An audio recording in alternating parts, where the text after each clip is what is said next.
19,299টা দিন জীয়াই থাকি প্ৰায় 38,000ৰ পৰা 40,000 ভিতৰত গীত ৰচি থৈ গ'ল, গীত গাই থৈ গ'ল। এনেজন ব্যক্তি বিশ্বৰ ভিতৰতে প্ৰথম, আৰু সেইজনেই হৈছে আমাৰ সাৰ্থক জুবিন গাৰ্গ। যিজন ব্যক্তিৰ প্ৰতিভা, যিজন ব্যক্তিৰ ব্যক্তিত্ব কেৱল ভগৱানৰ লগত মিলাব পাৰি আৰু আমাৰ মনুষ্যৰ লগত কাৰো লগত মিলাব নোৱাৰি। তেনে এজন ব্যক্তি মহামনীষী বুলি ক'লেও ভুল কোৱা নহ'ব। আৰু সেই ব্যক্তিজন চাওক, 19,299টা দিন তেওঁ জীয়াই থাকিলে এই পৃথিৱীত।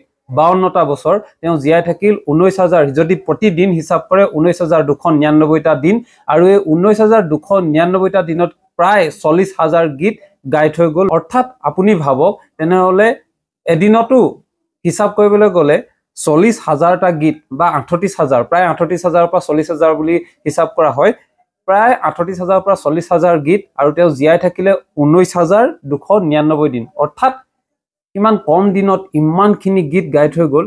তেনে প্ৰতিভাৰ অধিকাৰী কেৱল আমাৰ একমাত্ৰ, পৃথিৱীৰ ভিতৰতে একমাত্ৰ আমাৰ জুবিন গাৰ্গ বুলি ক'ব লাগিব, আৰু তেওঁৱেই হয়। আৰু সেই ব্যক্তিজন আজি আমি হেৰুৱালোঁ। তাৰ পাছত আজি আমি প্ৰতিজন ব্যক্তিয়ে আমি দুখ প্ৰকাশ কৰিছোঁ।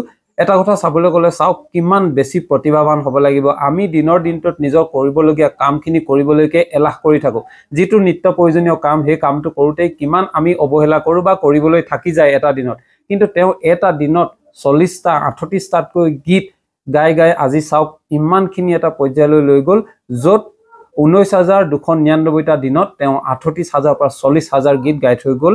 এনেকুৱা প্ৰতিভাৱান ব্যক্তি আজি আমি হৃদয়ৰ পৰা আমি তেওঁক চাবাছ দিব লাগিব। কিন্তু তেখেত আমাৰ মাজত হেৰাই যোৱাৰ পাছত আমি এতিয়া উপলব্ধি কৰিছোঁ আচলতে আমি হেৰুৱালোঁ কি।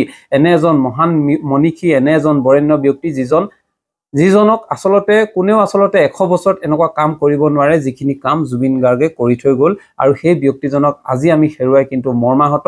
আজি আমি বিচাৰি ফুৰিলেও তেওঁক নাপাওঁ, কিন্তু তেখেতৰ সৃষ্টিৰাজিক যে আমি আমাৰ মাজত ধৰি ৰাখিব লাগিব, তেখেতৰ সৃষ্টিৰাজিক যে আমি অতি সুন্দৰকৈ আমাৰ উঠি অহা প্ৰজন্মৰ মাজত যে বিস্তাৰিত ৰূপত প্ৰসাৰ কৰিব লাগিব, এই ক্ষেত্ৰত কিন্তু আমাৰ অসমৰ প্ৰতিজন ব্যক্তিয়ে 3 কোটি জনতাৰ কিন্তু প্ৰতিজন অনুৰাগীৰে দায়বদ্ধভাৱে অনুৰাগীয়ে কাম কৰিব লাগিব, আৰু এই অনুৰাগীৰ দায়িত্ব আছে।